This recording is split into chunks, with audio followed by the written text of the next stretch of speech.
As an artist, one field that I sort of wanted to dip my feet in was being a concept artist. Making character designs, turnarounds, designing different costumes and other assets was such a cool idea for me. But saying that's all a concept artist does is sort of a bit disingenuous.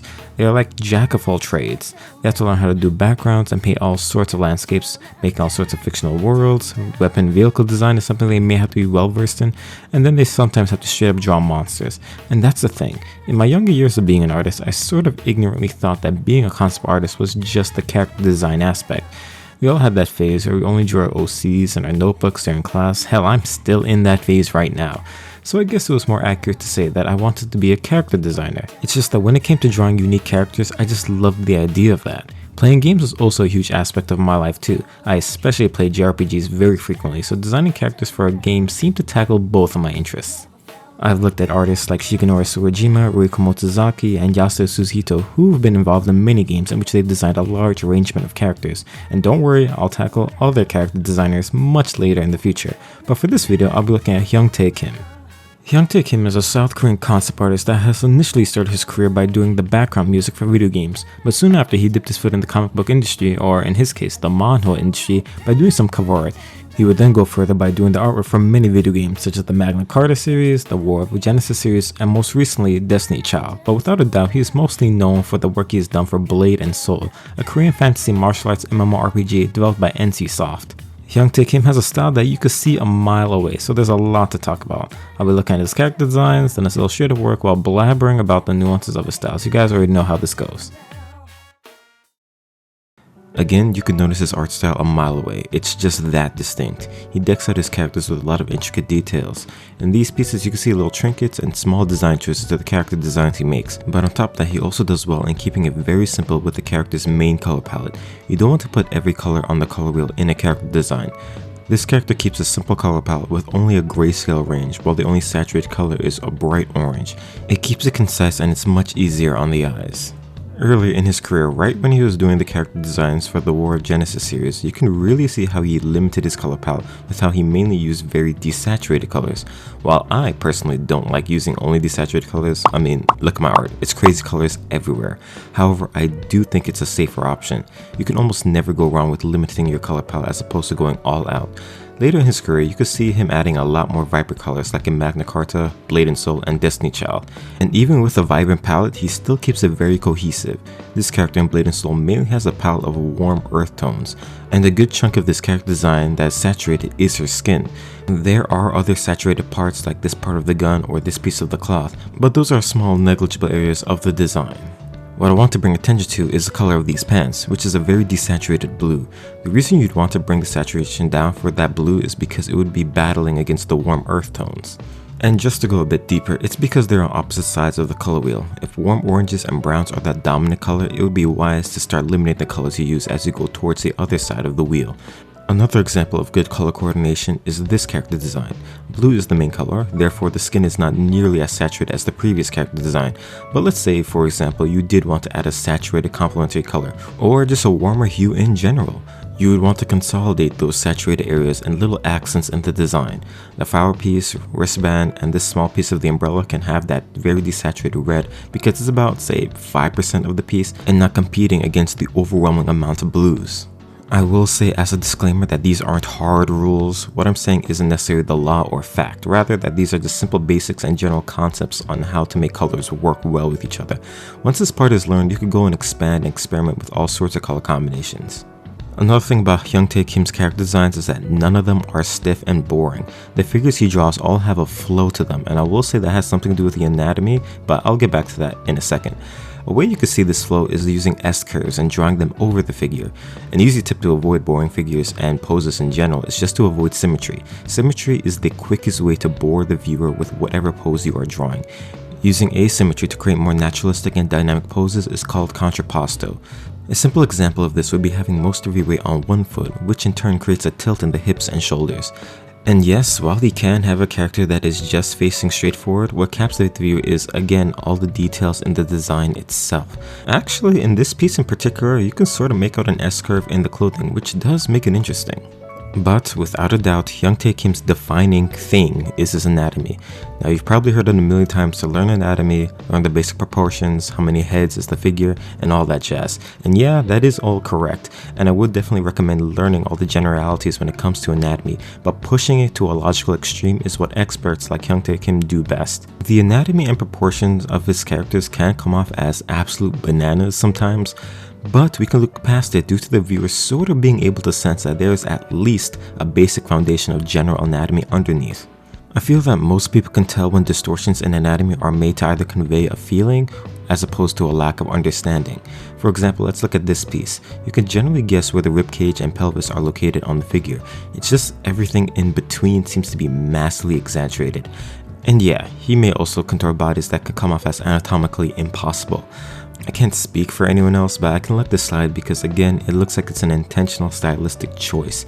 If you look at his work during the beginning of his career, he didn't nearly push his figures as much as he did now, which again makes me believe that at the beginning, he did know anatomy and later he decided to push it very far.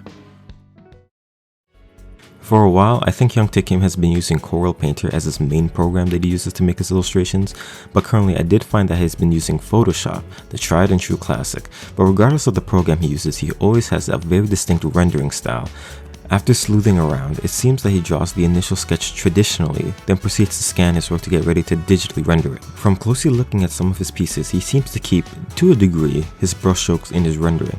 However, from a distance you wouldn't be able to see them due to how fine the strokes are. Another thing he does is add an extreme glossy effect on his characters. It's the combination of a major highlight and rim lighting that makes it look like they've dipped themselves in a body of oil. Not necessarily a bad thing, but something I've noticed. I guess it would make more sense if there was something like a light source making that rim light, like in these images, but at this point I've accepted that it's become more of a stylistic choice than anything.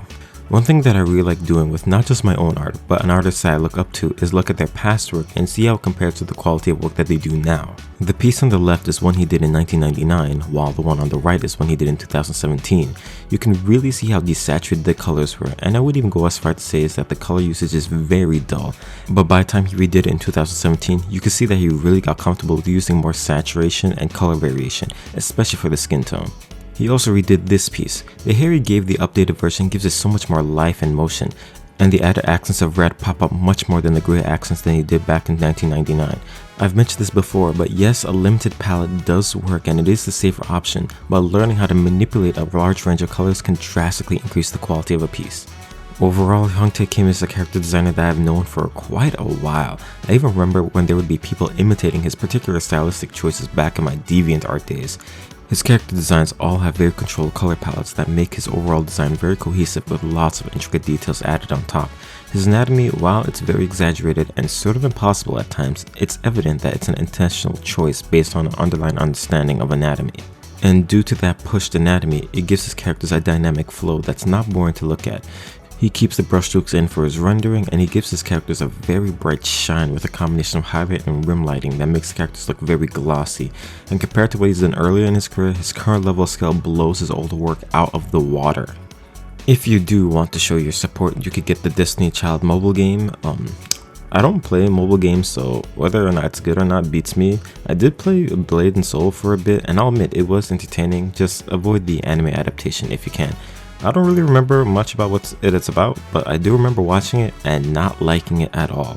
Currently, he is part of a game company called Shift Up, in which he is the director and art director of a AAA game currently called Project Eve.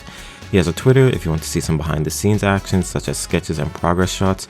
And as for art books, he has the Oxide 2X art book, which I looked at in my art book manga comic haul. He also has 2 Destiny Child art books that I hope to get my hands on very soon, as well as a third one maybe coming along the way. Again, thank you so much for watching, and I'll see you guys in the next one.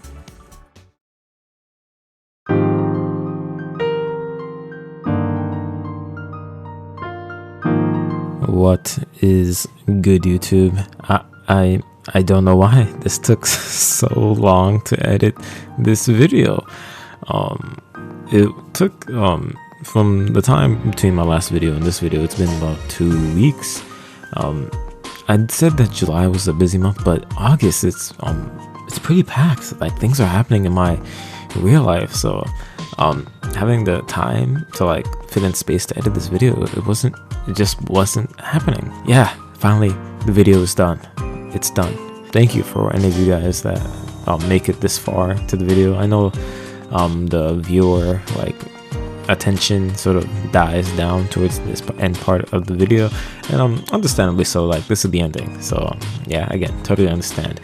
Recently I've been getting a serious influx of subscribers. I'm up to like 6,000. I'm like, what did I do? I'm just doing the same thing I've been always doing.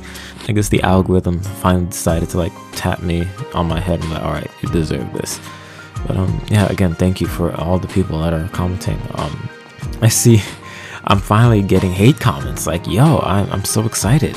Hey, you don't know how excited I am to see people like say bad things. Like, you know, you're going somewhere if people are starting to say mean things. I realize for a while it's just been nice accolades, but now I'm starting to get the full 9 yards of what it means to be like a presence in this sphere. Like, people say good and people say bad things. So yeah, thank you.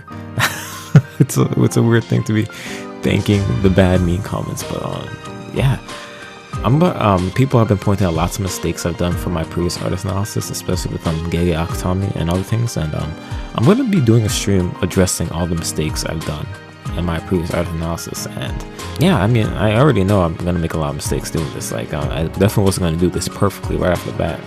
And yeah, again, thank you so much for watching. Like the video, comment anything you want, mean things, nice things, anything. Subscribe, please do that. It's free, and a lot of people are doing it, and so join in on the fun. My social media links, it's all in the description. Instagram, Twitter, Patreon, Twitch, you know, it's all there. A lot of people have been saying to look at Yusuke Murata or Miura or whatever. They're on the list. I'm gonna get to them, just not now. Give me time. But anyway, thank you so much for watching, and I'll see you guys in the next one.